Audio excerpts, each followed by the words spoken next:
Well, interestingly enough, Vatican City did not exist legally until 1929, and it is the world's smallest sovereign state.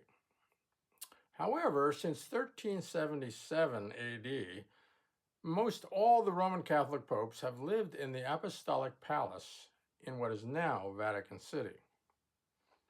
However, there was an interregnum in Roman Catholic history from 1309 until 1376, when 7 successive Catholic popes lived not in Rome, but in Avignon, France.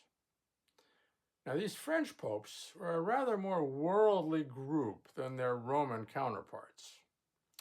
Take, for example, Pope John XXII, who reigned from 1316 until 1334, when he died at age 90.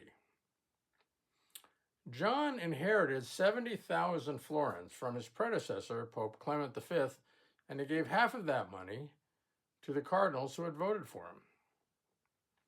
Not only that, but he was quick to reject the prevailing mythology at the time that Christ and his disciples had owned nothing at all.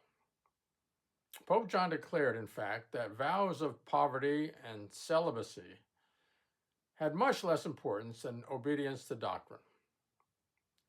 And he lived out his principles in his own life. For example, Pope John built a magnificent new castle above the Rhone River and planted his own vineyards to make his own wine, which is still produced today. It is called Chateauneuf-du-Pape and drunk worldwide. Now, that phrase in French means the Pope's new castle, although that actual phrase came into vogue many years after John was gone. But also, John had no interest in vows of celibacy either. He slept, it is said, on a white ermine fur pillow that he shared with an endless procession of pretty demoiselles. And he kept up his libertine habits right into his 70s and even longer. Now, when Pope John let it out that the secret to his long virility was his wine, Chateauneuf-du-Pape, the reputation of that label was made forever. And it is still sold everywhere as one of the better Rhone wines. Here's a bottle of modern Chateauneuf-du-Pape, and you can see the papal insignia cast in glass above the label.